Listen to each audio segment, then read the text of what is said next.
सकते। आजकल तो लोगों की जबान पर ऐसी है कि पता ही नहीं कब किसको सॉरी बोल देता है। बस गलती भी करेगा बोले सॉरी। अरे काहे की सॉरी? पहले विवेक से किया होता तो सॉरी बोलने की जरूरत पड़ती क्या? किसी को बोलता था थैंक यू, अरे धन्यवाद तो सोचो किसको बोल रहे हो। माँ को तुम धन्यवाद बोल रहे हो, माँ तो पूजने की होगी, माँ को तुम क्या धन्यवाद दोगे? माँ ने तो तुम्हें सारा जीवन दिया है। इसलिए आज के समय में हर आदमी दुखी है। क्यों दुखी है? अभी आपने सुना कि भय के कारण दुखी है। मैं कहती हूँ भय से ज्यादा भी दुखी है, प्रेम से ज्यादा दुखी है। प्रेम पाना चाहता है, देना नहीं चाहता है। और जब देने का भाव आ जाएगा तो प्रेम तो उस वृक्ष की तरह है जो अमृत के फल देता है। प्रेम में जहाँ ईर्ष्या और कलेश आता है, प्रेम में जहाँ अहंकार आता है, ध्यान रखना अहंकार होता है मेरे को पूछा नहीं, मेरे को तो मिलनी नहीं कराई, मेरे तो पैर नहीं पुजवाए, मेरे यहाँ तो निमंत्रण देने नहीं आए, बहुत सारी बातें आ जाती हैं। क्योंकि अहंकार होता है वो तर्क करता है, अहंकार होता है वो नर्क पैदा करता है। और जहाँ समर्पण होता है वहाँ देने का भाव आता है। देखना जब तक किसी से प्रेम होता है तो आप इतनी सी चीज भी होगी कहेंगे नहीं उनको दे देंगे। एक रुमाल भी प्रेम का होता है तो क्या कहते हो? उसे संभाल कर रखते हो। अब तो प्रेम ही खत्म हो गए, अब तो संवेदनाएं खत्म हो गई। क्यों? क्योंकि पहले रिश्ते रिश्ते थे। कौन कहता है, आज के समय की बात है, कौन कहता है कि रिश्ते खिदमत के लिए होते हैं? अरे रिश्ते तो सिर्फ स्वार्थ के लिए होते हैं। पैसा होता है तो दूर का रिश्ता भी खास होता है, और पैसा नहीं हो तो अपना भी दूर होता है। आपने देखा होगा जब पैसा होता है बोले हमारे खास आदमी है, और यदि कोई गलत काम में पकड़ा जाए हमारा थे तो हमारा कोई लेन देन नहीं है। क्योंकि बनी पर देखिए लाखों निसार होते हैं, बनी पर देखिए लाखों निसार होते हैं, और बनी बिगड़ती है तो दुश्मन हजार होते हैं। सुकरात के लिए जहर पीसा जा रहा था, उनके मित्रों ने आकर कहा सुकरात एक अच्छी खबर है। उन्होंने कहा क्या खबर है? कहने लगे सम्राट कह रहे हैं यदि तुम सत्य कहना छोड़ दोगे तो तुम्हें मृत्यु दंड नहीं दिया जाएगा। उन्होंने कहा क्या गारंटी है कि फिर मुझे मौत नहीं आएगी? उनकी मौत तो आती है एक दिन, लेकिन अभी तो नहीं आएगी। उनने कहा कि यदि असत्य के साथ जीऊंगा तो मौत से बदतर है, फिर तो मरना ही ठीक है। कम से कम स्वाभिमान तो रहेगा कि सत्य के लिए मरा था, मरने दो, मुझे दिक्कत नहीं है। और वो जहर पीस रहे थे, अंदर जहर पीसा जा रहा था। सुकरात बार बार पूछ रहे थे पूछो कितनी देर है, इतनी देर क्यों लगा रहे हैं? उससे जाकर कहा कि कितनी देर है? तो मित्रों ने तो रोते रोते पूछा। सुकरात कहने लगे रोते क्यों हो? तो जहर पीसने वाला कहने लगा कैसा आदमी है सुकरात? अरे मैं आराम से जहर पीस रहा हूं ताकि थोड़ी देर और बच जाए, और आप कैसे हो? मैं जहर पीस रहा हूं, आप बार बार पूछवाते हो और कितनी देर है और कितनी देर है। उन्होंने कहा जिंदगी को तो देख लिया, मौत को देखना चाहता हूं। मौत वैसे अधिकांश लोगों की बेहोशी में आती है, अचानक आती है, लेकिन मैं ये देखना चाहता हूं कि इस चोले के बाहर भी कुछ है। और कहते हैं कि उन्होंने कहा, लोगों ने कहा कितनी दुख की बात है, आप कैसे पागल हो गए कि आप बार बार पूछ रहे, सदमा लग गया? उन्होंने कहा सदमा नहीं, सदमा किसको लगता है? धर्मात्मा को कोई सदमा नहीं लगता है। मैं ये देखना चाहता हूँ, मैं इसलिए खुश हूँ कि इस जिंदगी में कोई पाप हो सकते थे, कसाई हो सकती थी, ईर्ष्या हो सकती थी, किसी के प्रति दुर्भावना हो सकती थी, कोई बीमारी हो सकती, कुछ भी हो सकता था। और इतने दिन परमात्मा से दूर रहना पड़ता, इन लोगों की कृपा से आज जल्दी मिल जाऊंगा। हमारा ऐसा भाव आएगा क्या? हम तो रोज पढ़ते हैं लाखों वर्षों तक जीऊं या मृत्यु आज ही आ जावे, अथवा कोई कैसा भी भय या लालच देने आवे, तो भी न्याय मार्ग से मेरा कभी न पथ डिगने पावे। सच बचाना मिलावट कौन करता है? फिर धनिये में घोड़े की लीद, मिट्टी में लाल मिर्ची, और आप समझ गए घी में आलू और चर्बी कौन मिलाता है? ये लोभ तो मिलाता है। क्या करोगे? उनके लिए पैसा छोड़ जाओगे जो तुम्हें आग लगा देंगे, जिनने जीते जी भी तुम्हारे जीवन में आग लगाई है, तुम्हें धर्म ध्यान से दूर किया है, तुम्हारे दाम्पत्य जीवन को समय तुम्हारा लिया है। मैं ये नहीं कहती कि बच्चों को समय मत दो, लेकिन बच्चों के प्रति भावना बनाओ कि हम बच्चों को परमात्मा बने हमारे बच्चे, और परमात्मा नहीं बन सके तो पुण्यात्मा बने, धर्मात्मा बने, और कहते हैं दयालु आत्मा बने, लेकिन पतित आत्मा नहीं बने, नरकात्मा नहीं बने। वो सब तुम्हारे हाथ में काम है, क्योंकि तुम एक कुंभकार हो, उसे सुराही भी बना सकते हो, चिलम भी बना सकते हो, और क्या सिकोरा भी बना सकते हो। सुराही बना दोगे तो पुजती रहेगी, चिलम बना दोगे तो जलेगी और जलाएगी, और सिकोरा बना दोगे तो सिर्फ एक दो बार पीने के काम आएगी। आचार्य ने कहा बीजी राखी फली भोगी वे, ज्यों किसान जग माही त्यों चक्री नृप सुख करे, धर्म विसारे नाई। क्या कहा है कि धर्म को एक क्षण मत छोड़ देना। धर्म किसी क्रिया कांड का नाम नहीं है। आप लोगों ने आज पढ़ते भी अपन पूजा में, सरब परब में बड़ो अठाई पर्व है। क्यों पर्व बड़ा है? ये 10 लक्षण बड़े पर्व नहीं है क्या? वहां भी तो कहा उत्तम क्षमा मार्दा बार्जव भावे, सत्य शौच संयम तब त्याग उपाव है, आकिंचन ब्रह्मचर्य धर्म 10 सार हैं, और यही क्या है? मुक्ति के आधार हैं। लेकिन यहाँ क्यों कहा है सरब परम में बड़ो अठाई पर्व है? नंदी सरसो जाए ले वसुद्रव है, हमें सकत सो नाही, यहाँ कर थापना पूजो जिन ग्रह प्रतिमा है हित।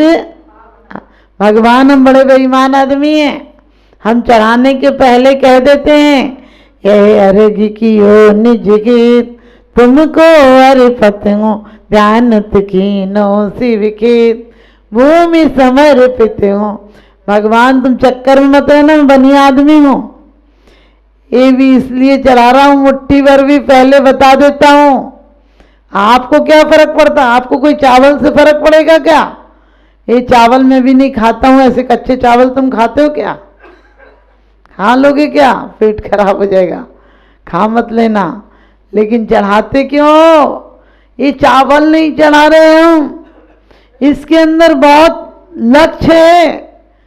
भगवान धान बोया जाता है, चावल नहीं बोया जाता है। मेरा जीवन इन अक्षत की तरह सुख लिलासाओं को पाए, शुभ परिणामों को पाए, पुनः जन्म नहीं पाए, और काम आदि के लिए कहा भगवान तुमने ही काम नाश किया, इसलिए मैं इन पुष्पों को तुम्हारे, अब तुम ही अच्छे पता मिले हो।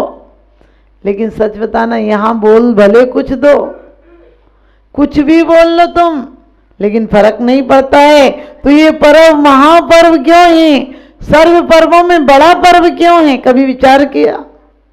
कर ही नहीं। बोले अपना तो जय जय नाथ परम गुरु होए, बाहर जाके बोई शुरू होए, ऐसी हालत है। लेकिन नहीं, सर्व क्यों बड़ा पर्व है कि इसमें 8 दिन निस देवता पूजा करते हैं। क्या? 8 प्रकार के द्रव्यों को लेकर, 8 कर्म की नष्ट होने की भावना से, 8 कर्म जिन्होंने नष्ट किए हैं उनकी आराधना करते हैं। कैसी कैसी प्रतिमाएं दी हैं, किसी दिन और दिन बताऊंगी। लेकिन आप सोचो, हम लोग यहाँ पर पूजा भी करते हैं तो लगता है कब पूजा पूरी हो जाए। पूजा सूजा सी लगे, बैरी से इंसान और 70 मंदिर लगत, प्राण लेत जजमान। यानी ऐसा लगता है कब पूजा हो जाए, और पूजा कर ले तो तुम कहते हो पूजा का विसर्जन कर लो, चलें घर।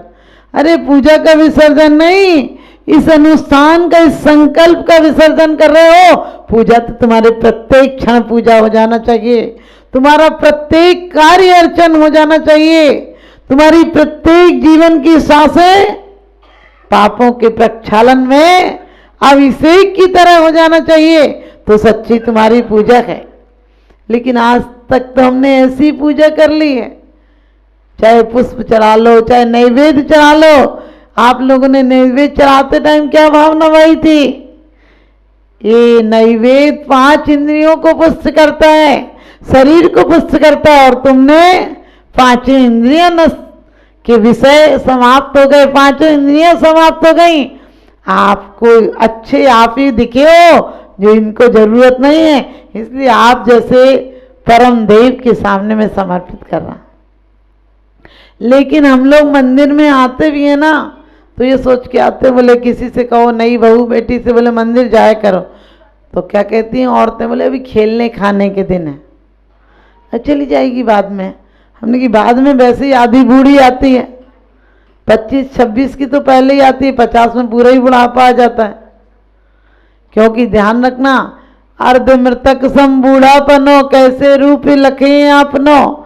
जब पूरा मर जाता तो 4 लोग उठाते हैं, और जब आधा मर जाता तो 2 लोग पकड़ के उठाते हैं। आजकल तो बूढ़ा पैदा ही होता है। आप कहोगे बच्चे पैदा होते हैं, माता जी आप ये क्या कह रहे हैं? बूढ़ा आदमी उदास होता है, निराश होता है, उससे लगता है जो कुछ है ठीक है, काहे कि थोड़े दिन की तो जिंदगी है।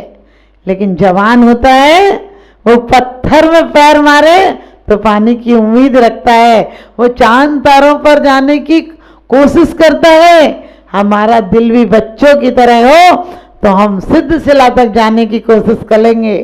हम वो पुरुषार्थ करेंगे कि दोबारा संसार में नहीं आएंगे, तब हमारे बच्चे सा दिल है। बच्चों से दिल का मतलब क्या है? बच्चे होने का मतलब क्या है? प्रफुल्लता। आज आप देखो बच्चे भी ऐसे मुरझाए रहते हैं जैसे इन्हें मार कूट के लाए हों, आधे पागल ही हो गए। और पश्चिम सभ्यता का जितना जितना प्रभाव रहेगा, पूरे पागल हो जाओगे। क्योंकि आज से 40 साल पहले अमेरिका में 35% मानसिक रोगी थे, आज की तारीख में 90% मानसिक रोगी हैं। क्योंकि जितनी जितनी बाहर की सुविधाएं बढ़ेंगी, उतना उतना मन विक्षिप्त रहेगा।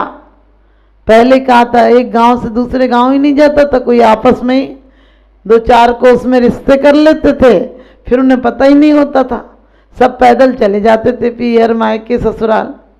ऐसी बातें थी। सबका खान पान एक सा था, बोलचाल एक सा था, रहन सहन एक सा था, उनके बच्चे भी उसी परिवेश में पलते थे। पहले हमारा जीवन तालाब की तरह था, अब जीवन नदी की तरह हो गया।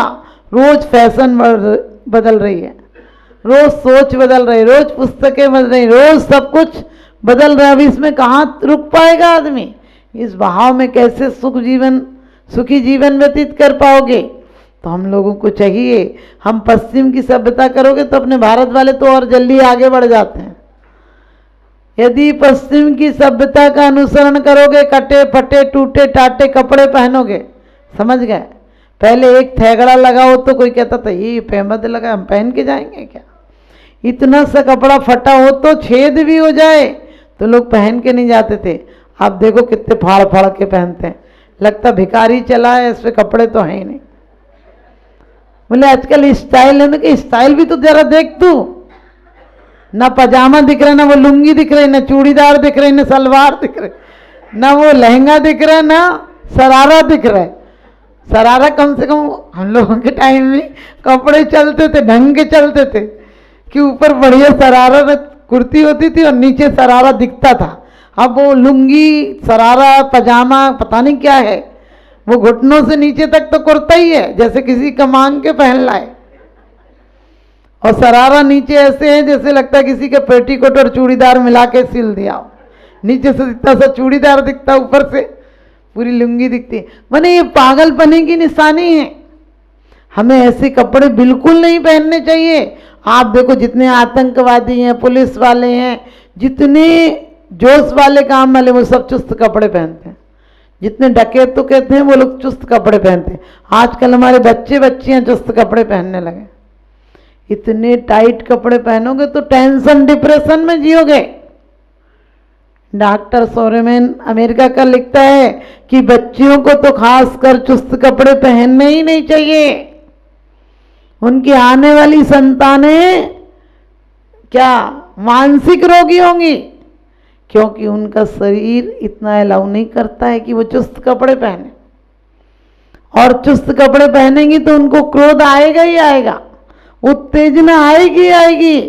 बड़ी अच्छा प्रैक्टिकल करके देखना, यदि चुस्त कपड़े पहनो तो 2 जीने एक साथ उछलांग जाओगे, यदि ढीले कपड़े पहने हो तो आराम से उतर पाओगे।